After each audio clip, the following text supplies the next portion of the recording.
Hello, everybody. Welcome. I'm going to call us to order. Only 1 minute late, so that's a good start, I think. So welcome on a beautiful sunny day, one of the last we'll have for about a week, but great to see you. My name is John Ahlquist. I'm a faculty member here at the School of Global Policy and Strategy at UC San Diego. I also direct the Pacific Leadership Fellows Program, which is why we're all here today. So let me say a few words about the program and the Peter Cowie Center for Global Transformation that kind of hosts the program. And then I'll introduce our speaker. So the Peter Cowie Center for Global Transformation and the Pacific Leadership Fellows Program are here at UC San Diego. The center itself drives inquiry on two major transformations of the 21st century. One is how structures of the global economy and political governance are changing, while the other is how advances in science, technology, analytic methods offer new opportunities to improve policy and alter the distribution of wealth and access to resources around the globe. These themes are taken up by resident fellows, emerging faculty leaders, and applications-oriented researchers here at UCSD. And so we want to thank our founding supporters, Joan and Erwin Jacobs, as well as our dedicated staff, colleagues, community of friends, scholars, collaborators, and current and former Pacific Leadership Fellows. So in that vein, let me just give you a preview for another event we're going to be having actually next week. So on the 7th of February in the Faculty Club over kind of in the middle of campus on the other side of most of the cranes, we will have Myung-Hee Yoo, who's going to discuss Asia's challenges and opportunities in a changing global economic order. I'll leave it at that. For housekeeping, we are going to have about 25 minutes of Roy talking to us, and then we'll have open Q&A. So you should write down your questions, keep them ready. We'll have microphones going around the room, welcoming folks to ask questions and get a response. So let me introduce Roy. He is currently the head of Bloomberg Beta, which is an early stage venture capital firm that was the first to focus on both the future of work and AI. Bloomberg Beta has invested in a variety of startups and firms, including Masterclass, Slack, Flexport, Codecademy, and Textio, among others. Roy chairs the newly formed Aspen Business Roundtable on Organized Labor, convening labor open business leaders to explore new ways of relating to organized labor. He served as a commissioner on the California Governor's Future of Work Commission, following work he did with the New America Foundation to understand long-term effects of technology on work in the United States. He's been named one of Fast Company's most creative people in business. He served in government-led nonprofit and started a company and worked at established corporations. He holds an undergraduate degree from Harvard, and he was a Rhodes Scholar while he was there. So please let me welcome Roy, and thank you.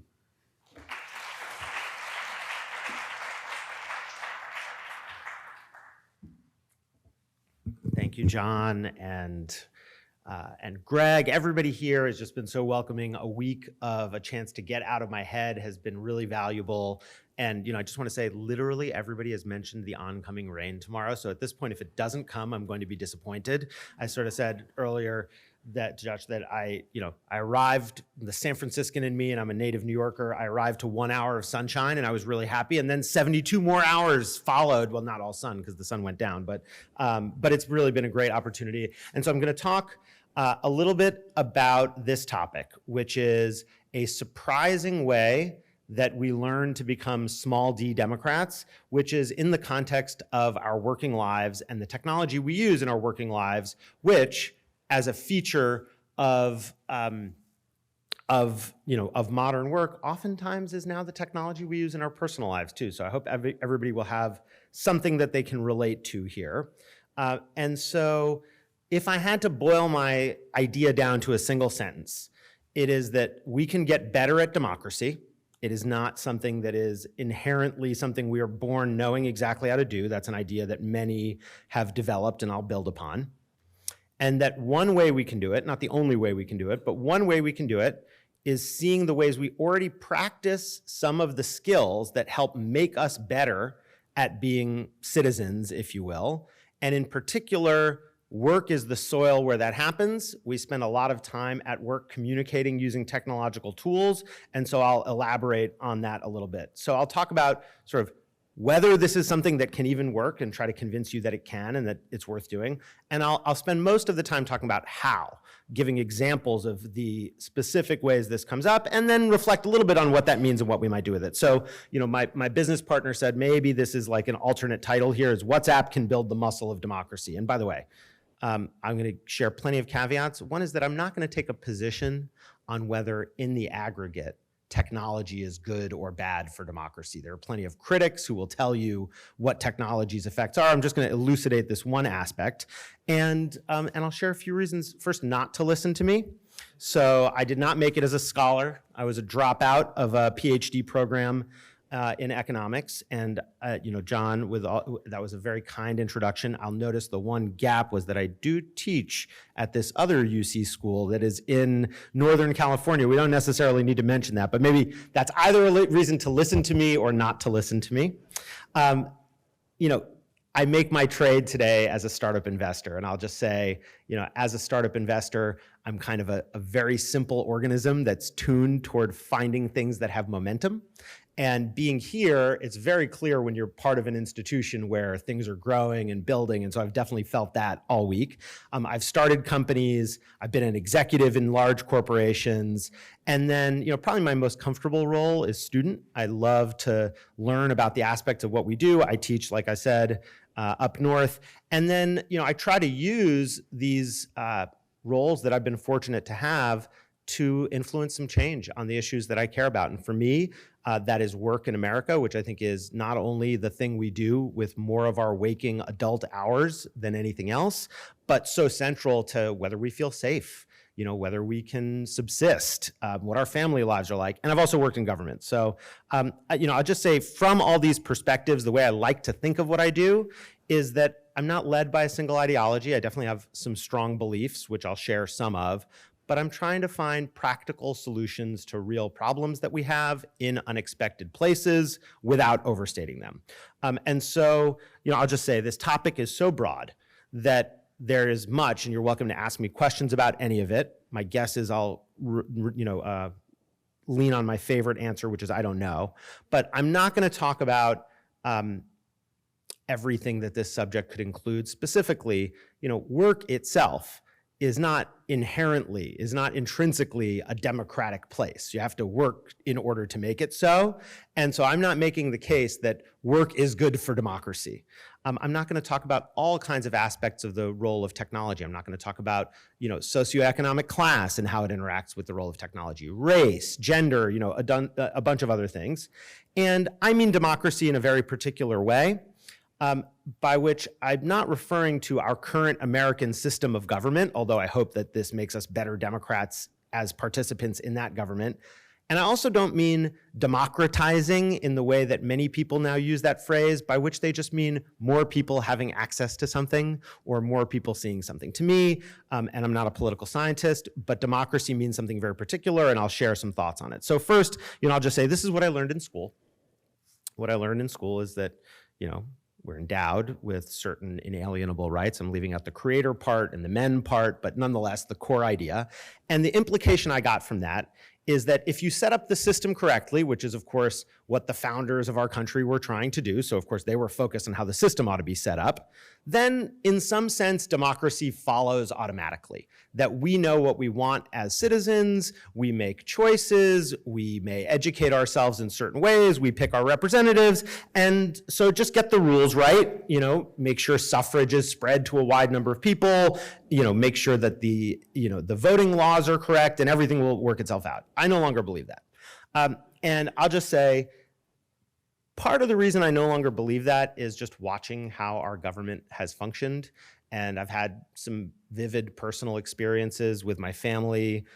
We moved to where my wife is from, which is Wisconsin, in the months before the last presidential election. And as a person who grew up in New York, spent a lot of time in California, I'd never lived in a swing state during a presidential election. And for those of you who have, it is not the same country when you are in a place where Democrats and Republicans live side by side.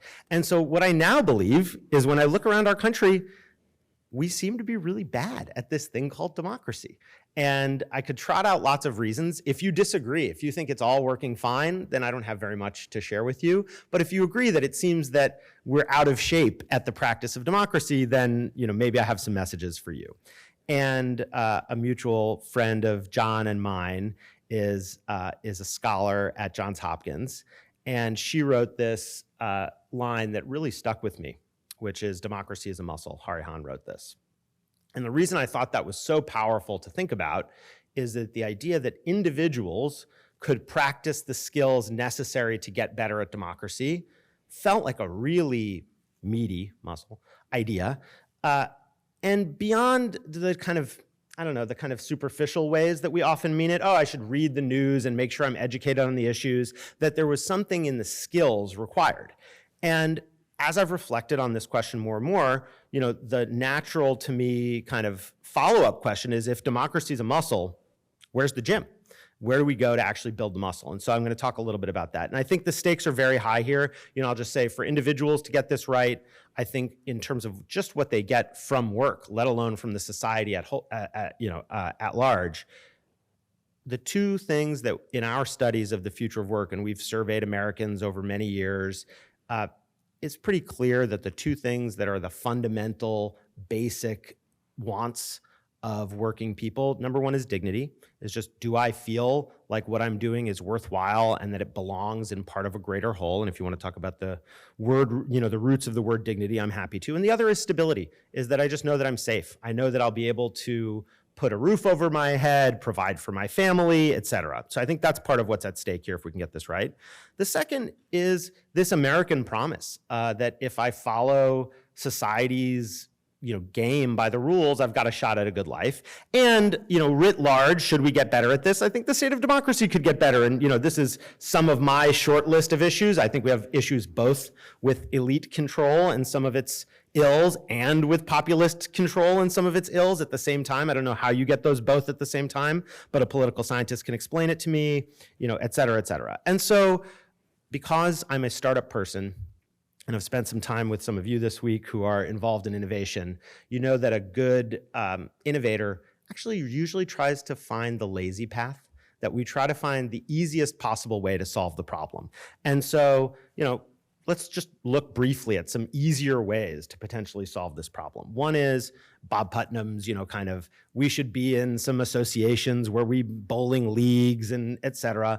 And the reality is it does not seem for most Americans that is an active part of their fabric of their everyday life. I know there's some dispute over whether that's declining or not, but in any event, my observation is it seems not enough.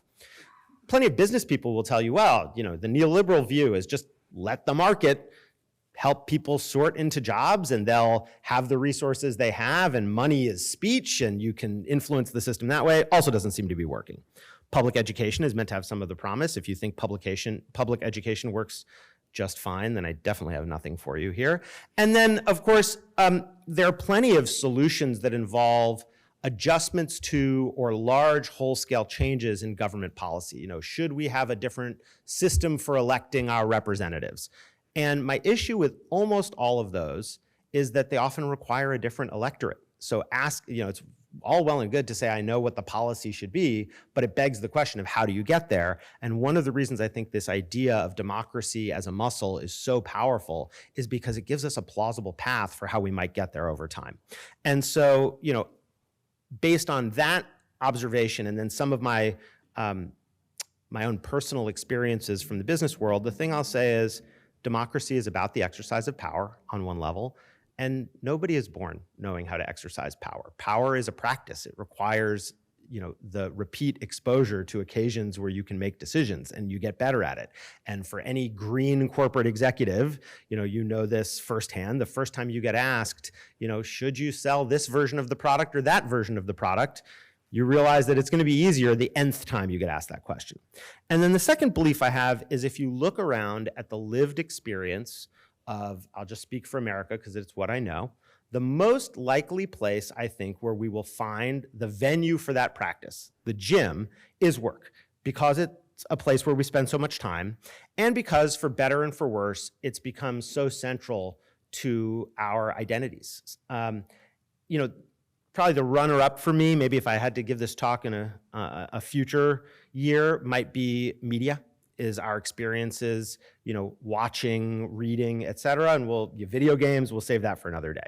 And so let's just look at work. What are the possibilities for, I guess I'll just call it a democratic gym, to build the muscle at work? So I'll give an obvious one that's so obvious that it's almost unfair, which is a literally democratic organization, which is a labor union.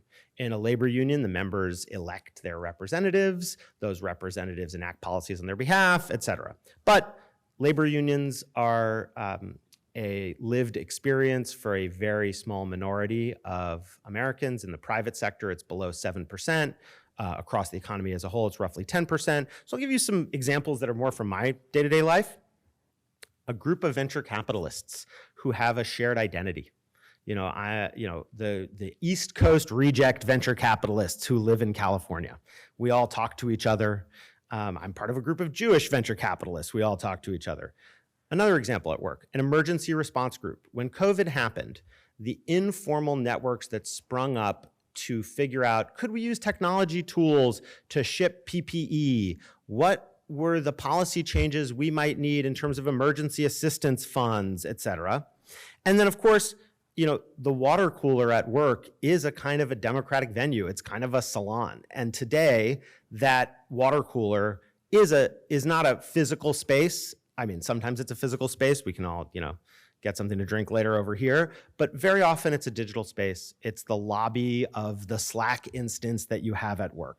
And so just to show you that there are real examples of this that have, genuine consequences, yes, this story was about how many CEOs in Silicon Valley didn't realize that Sam Altman was going to get fired. But to me, the fascinating part is not that. It's that there's a secret WhatsApp group chat with more than 100 Silicon Valley CEOs, and my guess is that, CEOs 101 through 1,000 were sort of saying, hey, who's in that thing and how do I get into that thing? And that is, to me, a sort of, I'm not going to claim that is a democracy, but it rhymes in enough ways that I think you can build the skills. And so this is my layman's attempt at when is it a democracy exactly? I'll just say it could be a democracy when people see themselves as equals, when their roles are roles they take by virtue of trying to make the system work, as opposed to one being inferior and another being superior, one having more power, one having less. Second, there's almost always a blend of some formal rules for how to decide things. The group has administrators. The administrators can decide, what goes in the description of the group. Mostly, as with our US government, state governments, municipal governments, most of the action is actually informal. It's not in a vote. It's all the discussion that happens elsewhere. I want to talk about groups that have real stakes, where the things that get discussed or chosen among those groups of people working together, it's not just an idle chat. It's not just people sharing links. And you don't have to go very far to see how deep those stakes can run. Many of you know the philosopher Elizabeth Anderson. And, she enumerates so many of the surprising ways that work infiltrates the scope of things people would not think of as work, particularly for low-income jobs. And my guess is jobs that are different from the jobs that many of us in this room hold or have held. What can you wear? What substances can you put into your body outside of work? Who can you date? The range of choices that what she calls a private government makes are pretty broad. And then the scale can be really sweeping. I thought the title of this book was great. I mean, everybody thinks of Walmart as the ultimate free market participant. But if you think about within Walmart, it's a centrally planned economy. You have top-down control over resources. And yes, there are outside market pressures, but we both have consequential choices being made at work about what people's lives are like, and enormously powerful companies. I mean, I don't know what the exact number is, but let's say something like 1% of Americans probably work or have worked at Walmart, roughly, something like that. I mean, it's extraordinary. And so given those stakes, what are the muscles people need to build, and how do we go about examining whether work is a place where we can build them? So, you can find this project, Democracy Fitness, that lays out, I think, some very great sounding and valid democratic muscles: empathy, verbal self-confidence, disagreement, compromise. And I think these are wonderful attributes of a personality or capabilities that a person can have. And I think that the list, it's a wonderful list, and I think it's incomplete. And the reason I think it's incomplete is because actually making a democracy work involves lots of decisions about who should have power over what, how should you do things. And so I've looked at a few other places for inspiration.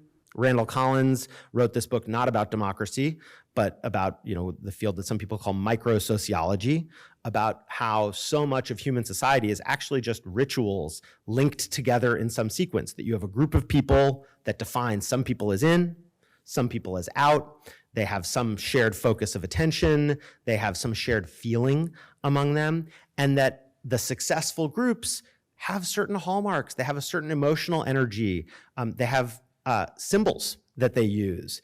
And so the question to me was, could we use some of these ways of looking at technology use at work in order to understand how we build democracy at work? And of course, there are many who think we should have a much more democratic work environment, that we should intentionally be forming new systems like labor organizations, whether they are unions or otherwise, to democratize work, and cite plenty of benefits to that. But to me, the interesting question is less what should we do, and more, is this already happening? And where can we find, again, back to my startup life. In my startup life, I look for green shoots. There's this line from science fiction that the future is here. It's just not evenly distributed. And that gets repeated a lot in the tech industry because it's a cliche, because it has some truth to it. And so I'll give you a surprising example. This guide is from a successful tech company called Gainsight. And the guide is called Creating a Successful B2B User Community. If you wanted to figure out how to make good public policy, my guess is this is not something that would be high up on your reading list. But if you look at the tactics, and this is, freely available, 45-page manual online, it looks like how to run a little democracy. And, by the way, one of their, number one on their list of pro tips for the people managing the community is the same democratic value from Democracy Fitness, which is show empathy. And then the tactics get really narrow, and they matter a lot. Make your posts long in public but short in private. I mean, why does that work? I don't know exactly. But the point is that there's a tradecraft around this, and I'll just tell a few stories and show a few examples. So if you have ever been the administrator of a group chat on Slack, then you probably recognize this screen, which is somebody requested to put such and such person in. And that is kind of, to me, a quintessential democratic question. Who belongs as part of our group? How do we decide? And so, I'll give you an example, which is we participated in hosting a class for professionals in tech. And that class mostly gathered on Slack. There was Zoom, between sessions of the class, mostly gathered on Slack. And there was a person in that class who started saying some things that were inflammatory. They started accusing the class in general and people in the class of being biased in some fairly charged ways. And so what do the leaders of that class need to do? Well, in that case, they have some special powers, which, of course, in a democracy, even where we're all equal, some people have certain powers that come from their role, and they need to decide, is that within bounds or is it not within bounds? And then a person leaves the group over the inflammatory comments. Is the emigration, the exodus from this group of a member of this community, is that evidence that something is broken or is it not? And I wish I could sit here and, by the way, say, here's my cookbook for how to run a democracy. I think the reality is almost every one of these questions ends up with an answer that's something about timing and dosage. Is it too much for this community to bear right now? How does it relate to what the standards of that community are? And what I see is that the people who participate in and run those communities get better at it with time. And that maybe this looks like bowling together now in some form. And of course, I talked a little bit about whether you kick somebody out. I'll give you another example of a democratic skill, which is something ambiguous is happening. I'm not sure what it means, and I need to make sense of it. So this is a WhatsApp channel that actually anybody can join, which is ostensibly, it's for gossiping about artificial intelligence. It's something that my business partner and one of my teammates posted on Twitter and said, hey, we've been gossiping about artificial intelligence. Do you want to join us? And now it's got a couple of hundred people in it who are software engineers. They are executives, they're investors, some of them are journalists. And every day, there's something that happens in the world that they have to figure out, is this important to us? What does it mean? What's the subtext of this thing? And what you see happening here is that these people who then go out and make decisions of great consequence are practicing a skill that's not that different from an elected representative trying to figure out, wait a minute, there's conflict happening someplace in the world. Is this the kind of conflict that I need to flip the page and worry about domestic tax policy? Or is this the kind of conflict that needs to break through my typical way of thinking about things? So that's practice and sense making. AI. Useful, and John, thank you for mentioning our firm was the first to declare a focus in AI. We've been working on it for 10 years. One of my former teammates was on the board of OpenAI, and so folks I'm sure recognize ChatGPT. In preparing for this talk, I was asking a question about how certain software communities pick their leadership. So an open source software project, which is a software project, as the engineers know, where anybody can show up and recommend a change to that software project, has to have a leader. Or some leadership structure. It doesn't have to have a single leader. It has to have some way of deciding, is that change going to be accepted or not? And what you see is these things that look a lot like some form of government. I mean, for the software language Perl, they pick a person called the Pump King because of some joke to, so what their source code was. And in doing that, they're practicing proto-democratic skills. Another question is, what actions should our group take? So you can see here, this was a group that was originally formed, I think, for some local related action, and somebody else who is a member of the group, of course, a group forms, and immediately individuals do what they do in a democracy, which is they try to use the group that formed to their own ends. And so somebody showed up and said, I'd like to raise money for my, I don't know what, school fundraiser, something like that. And the group is having to decide, is that something that we ought to be accepting or not? I don't mind it. And then, there's, of course, also the question of, once you have people doing the things you want, what do you do to get more of it? And so you see the skill of reinforcing the norm by saying, oh, somebody just took an action that is the action we want, and therefore let's reward them. And that looks like politics to me. I mean, having worked in government, when an ally does something that is on message, you shine attention on them. Not so different. Now, of course, then there's the problem of what if nobody's there, which is another issue, is an institution that can go dormant, and then you have the people who are in the group trying to think of something in order to encourage people, responding to something they might not otherwise have responded to. The skill of, when do you take something that's happening in a group conversation and pull it out of that structure? And I think you've all seen when something becomes heated, and that skill of, wait a minute, we should stop debating this on the floor. We should go separately and work out our differences and come back. Again, another proto-democratic moment. What things should you do formally versus informally? Do it in the same group, or in this case, they're asking, should we create a separate community for it?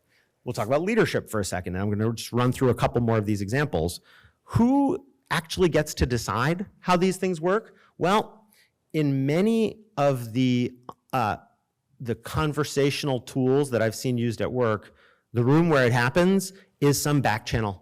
There's a group of administrators who are speaking with one another and rehearsing things they might say to the full group. That looks a lot like a politician preparing for what their remarks are going to be when they go out and make a case for something. Or they're testing out what some of the arguments are, which looks like debate prep in some sense.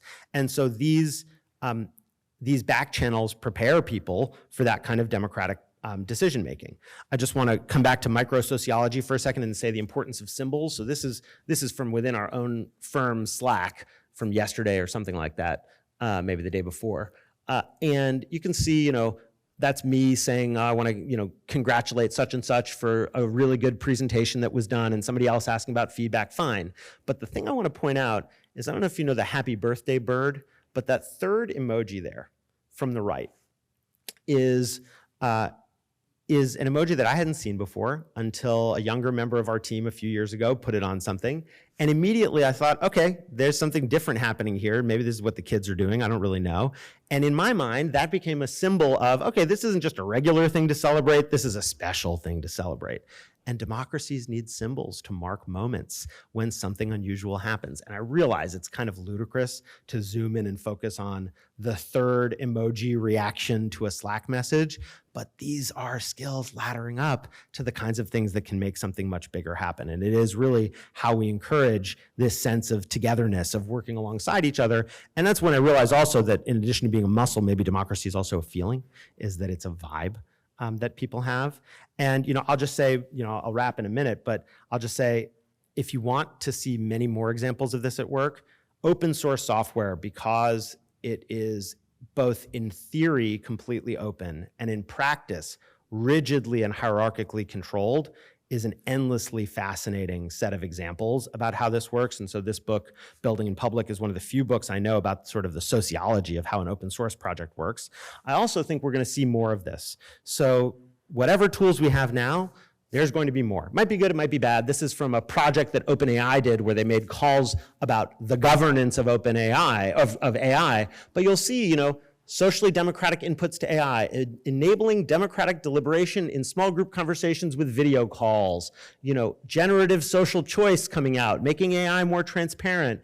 All of these things at the moment are being applied to a professional situation, which is how does this company called OpenAI both get some broad input and be perceived to be getting broad input? But it's not hard to see how those tools might spread past that.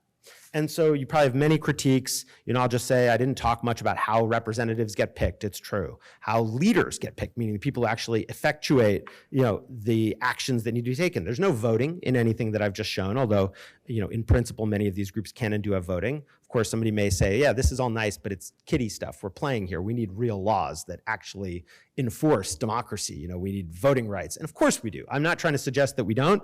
What I'm trying to suggest is that this may be an underlooked place where we can build some of those skills. And of course, I said this earlier, I'm not making the case that these tools in general are good for our democracy as a whole. They clearly have lots of dangerous effects. If you want to read, I think Sophia Noble's book is an excellent example of how some of these technologies that seem neutral can reinforce existing power structures. But I do think this gives us a new way of thinking about it. And if I had to really kind of say, to me, the insight in working on this that arose is the similarities between acting as a Democrat and doing the kind of work many of us do, which is knowledge work. So on some level, democracy is a form of knowledge work. It is moving ideas around, it is convincing people of things, and therefore it has many of the same tools. It's also, of course, a cluster of feelings. It's a set of rituals, as we've talked about. It's a trade craft, a set of skills you can get better at. And of course, it's a muscle. And so therefore, it's definitely more than knowledge work. And as I said, my core idea here is we can get better at it by noticing and building these skills. And so what do we do with that? I don't know. I think we ought to try more of it and try to pay more attention to it. I hope that I'm not the first one to point this out.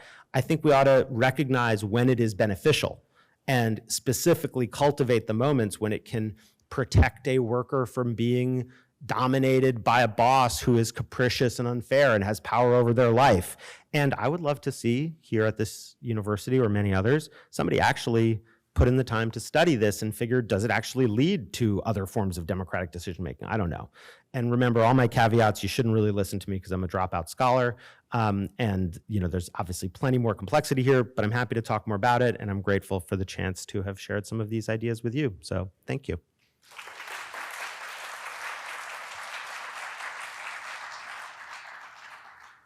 Well, thank you. There's a lot to work with there. And I'm going to start off with just a couple questions and observations. And you baited the political scientist in me on multiple occasions. And I can't help myself. That was intentional. I was, yeah.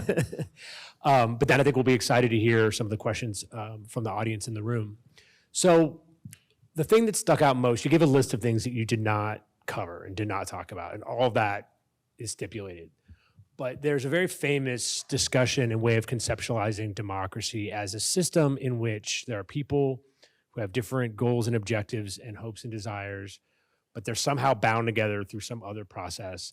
And sometimes you win and sometimes you lose. Mm-hmm. And what distinguishes, or one of the main things that distinguishes a democracy from something else, is that if you lose, you can lose gracefully and live to fight another day, and maybe then you'll win. And in the meantime, your loyal opposition, you go along, or at least don't try to upend the apple cart in some violent or less than violent way, right? So you can think of that as consent, or as going along even though you've lost, or even though the group choice is not your choice. And that seems to me, yes, it's a set of incentives and constraints, but it also seems to me a mindset and a set of expectations. And a key expectation is time horizons, that you have to think that you or your group or your people will be around long enough to potentially come back, and that you care about that future. And all of that seems relevant to what you're discussing, but absent. So I'm wondering, is there in work in the business world today that long time horizons and willing to go along when you've lost don't seem like common attributes? Yeah, I mean, I suggested that it rhymes and isn't identical. And I think, to me, I hear two things in what you're saying. One is the time horizon of sort of, can I do the do-si-do of occasionally winning and occasionally losing? But the other is the group being formally vested with some things it has to decide. For example, who's in charge of this group for the next 4 years? Or where will our taxes be allocated, or something like that? And work only occasionally looks like either of those. Here's what I'd say is, I think it's a matter of degrees. Because if I work in a one company town, and in practice, while leaving my company seems like it should probably be in most cases a lot easier than emigrating out of my country, and for all practical purposes it often is, people could spend a whole lot of their life tied up in that single place. And then the other thing I just say is that for people who move from workplace to workplace, while the legal entity that pays them may differ, the culture, practices, ways of doing things, they often bring from one place to the next. And so, hey, I got harmed because there was some arbitration in my last job that didn't go my way. Well, the bitterness from that is going to come with me to my next job. So even if it's not within the same democratic unit, it's relevant to how people think about it over time. But I do think, of course, workplaces and some of these ad hoc projects I cited, they're so much easier to move into and out of. And that's sort of like a democracy with easy immigration in and out on some level, which is probably more a thought experiment than something that actually exists. So it's a partial, it supports parts of some of the same skills. But, look, I would hate to see people's first experience with making choices democratically be in the highest stakes scenario imaginable, which is, voting for our elected officials. And that, I think, is often what happens. So, and you should push back, by the way. Feel free to, everybody in San Diego is so polite. One other question, just because I felt you were leading there, didn't quite take us there. You talked about all these examples, the muscle, the practicing, you can go with that metaphor.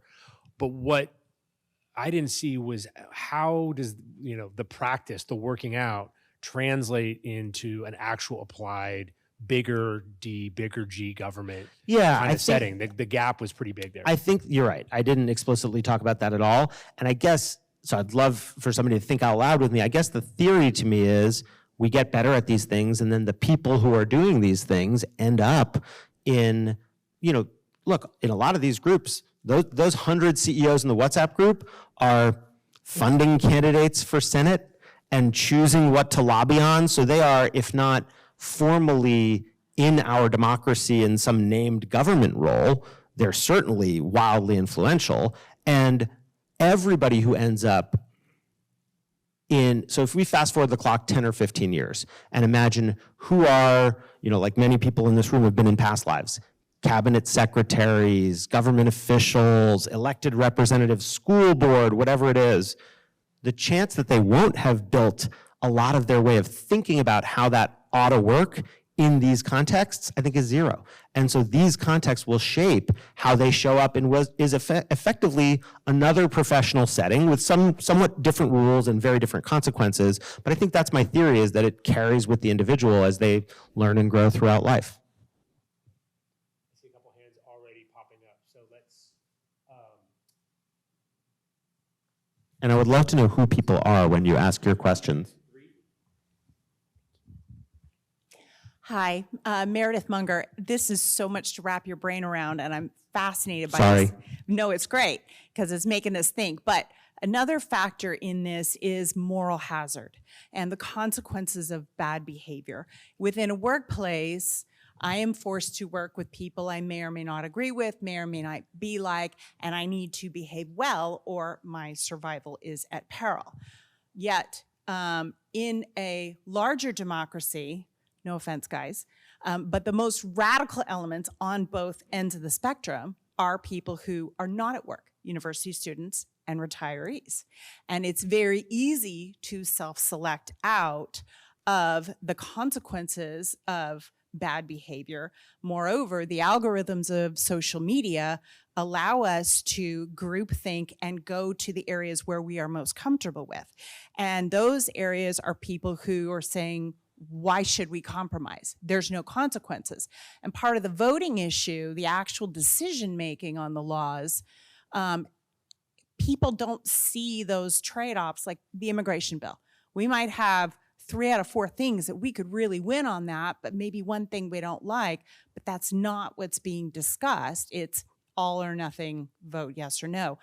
And so it strikes me that the social media, the broader, extending a Slack or whatever to the broader social media is more critical than ever in breaking up those algorithms. Yeah, I mean, so if I understand you correctly, I think I hear you saying that unlike a workplace where we got to show up at the office the next day or show up on Slack, that some folks who may have wildly different political views than yours or than mine may not have to show up in the same way. And I think that may be true, although we all live within this territory, we share the same climate, you know, we pay taxes. And so I think that there are ways in which we share with each other, if I'm understanding, you know, the question correctly, although of course a work community is generally going to be more tightly defined. Depending on the company though, I mean, you get up to a few thousand people and many companies do start to look like a broad cross-section of America. And you know, all kinds of crazies. And so, for better and for worse, you know, and social media, you know, I think it's not my expertise to say what the polarizing effect is other than what I read and you read, and we all pay attention to. But I guess part of my hope is that if we pay attention to some of these skills, then maybe we can even be more constructive participants as we show up in public with some of these tools. That may be a little bit Pollyanna for my taste. I'm not sure if that's true. I do think the ways those platforms, the platform rules matter a lot. And by the way, one thing that I didn't even really get to talk about is in all of these various groups, something that frequently happens is that the people who are involved, they have goals. You know, they're trying to win something for themselves. They're trying to get, you know, money for their PPE shipment or something like that. And they spend, in tech at least, what I see is a lot of really wise deliberation over which tools to use, because the rules of the tools matter a lot to the outcome. So whether you set up a group on WhatsApp or on Slack is not a simple cosmetic matter. Whether you set it up on WhatsApp or Signal is not. Very subtle differences in whose identities are going to be known. How can I tell if somebody's read my message or not? How complex is it for people? You know, are people going to feel familiar there? Discord is beloved by many people in tech, but outside of tech or outside of crypto or gaming, if you try to get somebody to use Discord, you feel like you've let them into a dungeon. And so there's a lot of deliberation over tools, and then people become fans of their tools. And so there are definitely people for whom democratic change-making looks like, I'll create a Google Doc, I'll share it with a bunch of people in a WhatsApp group, and I'll hope we can get some attention for this idea. And that works surprisingly well. And then sometimes, of course, it doesn't work well enough, and you need to do the hard work of, and by the way, I'm also not trying to suggest that any of this is a substitute for the hard work of sitting down with a person one-on-one and having a human conversation with them where you convince them of something. That's a very special technology. Good evening. Blaise Narcisi, retiree, enjoying my retirement here in San Diego. Seems like a pretty good place to do it.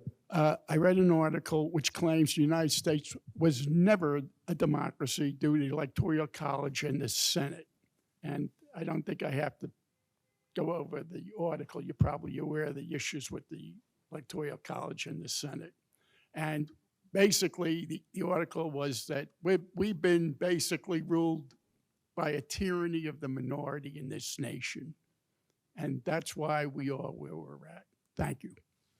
I'll turn that to a political scientist, but I don't know. I also just don't want to sound too deep a critic because our system, as messy and flawed as it is, has also done some pretty wonderful and extraordinary things. So I'm still an optimist about where the system can go. Hi there. My name is Lily Irani, and I'm a professor here in the communication department and also with the UCSD Labor Center. Hi, Lily.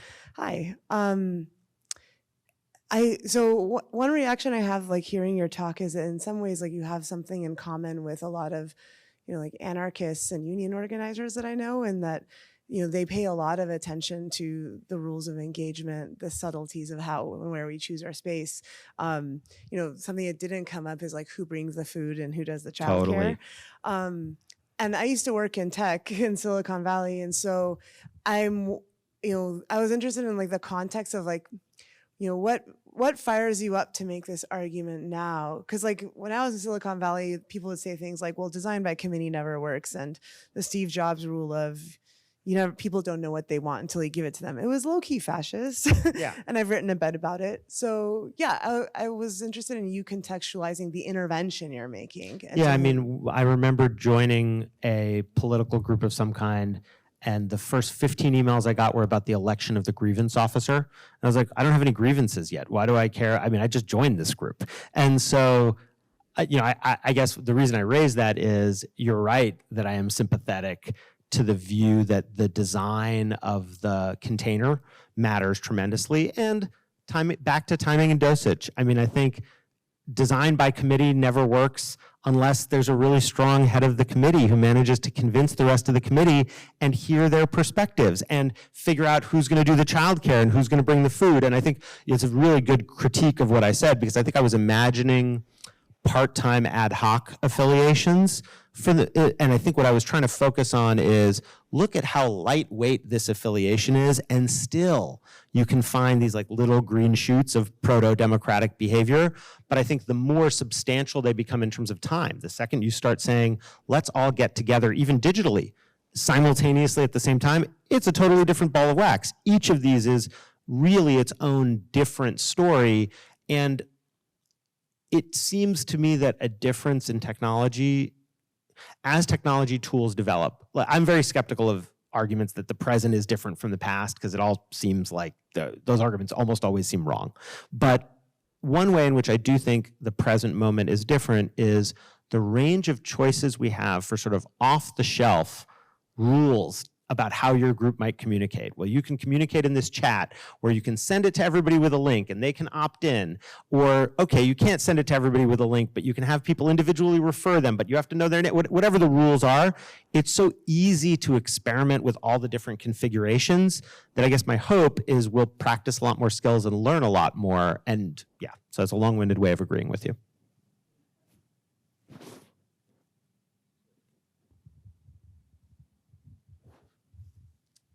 Hi, Josh Graf-Sivan, GPS, here at UCSD. I'm really hung up on this 100 CEOs in a hollowed out I know that cave shocks a somewhere lot of in the people. Pacific Ocean as an emblematic of something democratic in particular. Well, I mean, look, it's obviously both yes and no. I mean, the founding fathers gathered in a room was democratic and not at the same time. So I'm trying to work through that tension, and I think I could imagine within the group there's democratic values and operations and rules, but then that lives in an island separate from the rest of the world. So my question is really this. So you've talked about workplaces as these gyms for democratic muscles. Have you thought much? Do you have do you have insight to offer on how these democracies interact with one another? Because people move between all these institutions and these institutions interact with one another, and when we think about a democratic institution, we usually think about it in isolation unless we're talking about governments interacting with each other. Yeah, I mean, that's actually, as you were talking, I was thinking, okay, let's take the US as a democracy and imagine it as those 100 CEOs. Democratic within its own walls, but of course, if I live in a country where the US has taken military action, certainly doesn't feel like it's having a democratic effect on me necessarily. And so I think the interactions between democracies seem to have always mattered and always had power politics between them. I need to think about it more. I'm really not sure. The only thing that comes to mind right off the bat, Matt Levine, who's a Bloomberg writer, sometimes talks about this idea that there's only one company. And what he means, I'm paraphrasing, but what he means is that if you look at almost any industry and its major competitors, and you look who the shareholders are of those major competitors, oftentimes it's the exact same list of people. And it's the exact same list of, big mutual funds or passively managed index funds, et cetera. And so there's a sense in which while the labels change, actually it's just one culture of work. Now, we can exaggerate that because there's obviously tremendous diversity, but I guess I'd say, in addition to thinking about the interactions between them, I think about the ways that they cosmetically feel different. But in fact, if I was the labor organizer who didn't make a union, but created the spreadsheet that figured out salary transparency among my fellow editorial interns at a magazine, and I worked out all the ways of figuring that out that are actually really hard, of like, what are the privacy settings need to be on the Google Doc? And should we use Airtable? And who do I send it to first so that this thing isn't rejected? All those details. Then I go to the next place and it's just muscle memory at that point. I can do the same thing. So I guess, yes, there's an interaction effect, an interaction between them, and there's often much more similarity, I think, than we give these places credit for. Yeah, I'm Alan Kleiman, retired engineer. And let me just start off by saying I have to take issue with your premise that corporations are fonts of democracy, because my experience has been, and I'll give you one example, working on a proposal. I was not the proposal manager, I was the technical guy. And we're at a meeting with the vice president, we're going through stuff, and this proposal manager had a big ego, and he was saying, this is how we're gonna run the technology. And I started explaining, no, that's not right, getting into a little argument. The vice president pipes up and says, Alan, you don't get it. This is not a democracy. This is a corporation. This guy's job is on the line. If we win the job, he'll get a bonus and a promotion. If you don't get this work, he's going to get fired. So let him make the decision. And I was shocked because, I'm a rational guy. I would think the best ideas bubble up to the top. So I just want to know what your take is, the compatibility of democracy and corporate structure. Yeah, so I want to be clear.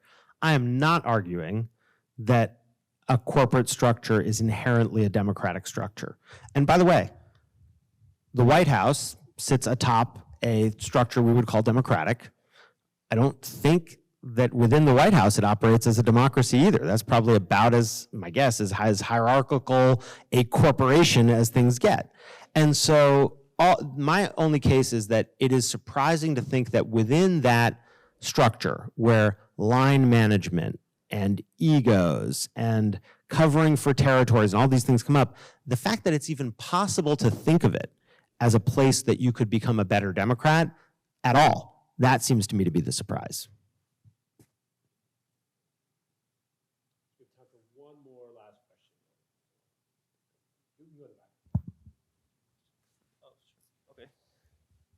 Okay. Thanks. My name's Aaron. I'm a philosophy student here. Awesome. Happy to have students. Yeah, thanks. Yeah, I don't know. Maybe this is unfair because you kind of explicitly pushed it to the side as a question, but I'm interested to hear your thoughts. You can regardless. ask away. I mean, mostly because of time. Yeah. So, so democracy is a muscle, and then the workplace is the gym, Right now, it's like at best a home gym with some bands or it something. could be a lot better. Like some small dumbbells. So I'm wondering, why is this not just an argument for making democratizing changes at the workplace? Like, why shouldn't we take this and say, oh, democracy, the stakes are really high, it matters a lot at the state level, and if it really is true that this is the best place to practice, we need more democracy here, or else we're not going to practice very well. Yes. Oh, all right. Cool, great. Great. No, I mean, look, I'll just say, John mentioned I run this group of business leaders that believes that we need to reinvent the relationship between business and organized labor unions and otherwise. And I understand from Dana that you are studying workplace democracy, which I think is needed because we have very few mental models for how it should work. In the US, because the union model was so historically successful, when people say workplace democracy, they'll often say, oh, but I hate unions. And like unions or hate them, we can't default to that, as strong as that model is, we can't default to that being the only model. And that's part of the reason I gave the example for salary transparency. Is that a democratic workplace action? Kind of. I mean, sort of yes and sort of no. It's certainly worker organizing and worker power in some form. And so I guess if I had to elaborate beyond yes, this is an argument for workplace democracy, I'd say the next sentence of that would be, and the critical question is, what forms actually work? What forms should we try and why? What are their results? What are their moral and practical consequences? And I hope a lot of people will study that for a long time and act on it. Thank you.